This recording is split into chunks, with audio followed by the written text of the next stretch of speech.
Hello friends, welcome to game of traders.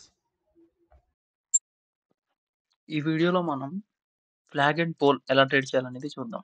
అందరూ flag and pole అంటే maximum bullish side breakout ఇస్తుంది, bullish side breakout ఇస్తుంది. అటే trade తీసుకోండి అని చూస్తారు.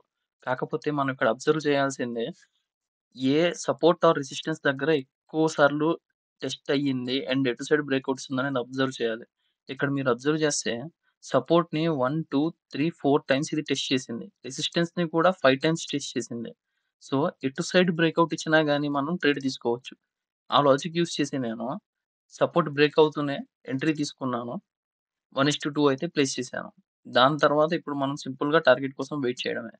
ఎప్పుడైతే మనకి మల్టిపుల్ టైమ్స్ ఒక లెవెల్ సపోర్ట్ గాని, రెసిస్టెన్స్ గాని టెస్ట్ అవుతుందో, నెక్స్ట్ టైమ్ మళ్ళీ అది ఆ లెవెల్‌ని అంత రెస్పెక్ట్ చేయదు. సో, బ్రేక్‌ఔట్ ఇచ్చిన వెంటనే మనకి బిగ్ మూవ్‌మెంట్ అనేది కనిపిస్తుంది.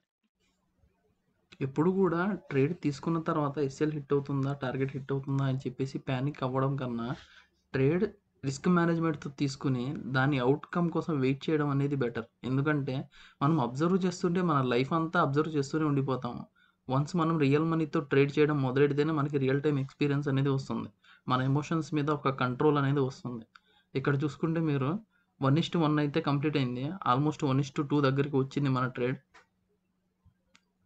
ఇక్కడ మీరు అబ్జర్వ్ చేస్తే 1:1.9 నుంచి కొంచెం హోల్డ్ చేస్తుంది.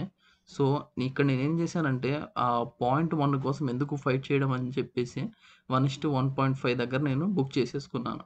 ఎందుకంటే మనకి ప్రాఫిట్స్ రావాలి. అవి చిన్నవైనా, పెద్దవైనా గానీ ఇంటికి ప్రాఫిట్స్ వస్తే తర్వాత మనం స్కేల్ అప్ చేసుకోవచ్చు. ఈ వీడియో గనక మీకు నచ్చినట్టయితే లైక్ చేయండి, కామెంట్ చేయండి, షేర్ చేయండి. మా ఛానల్ నుంచి రెగ్యులర్ అప్డేట్స్ కోసం ఛానల్‌ని సబ్స్క్రైబ్ చేయండి. బెల్ ఐకాన్ క్లిక్ చేయండి.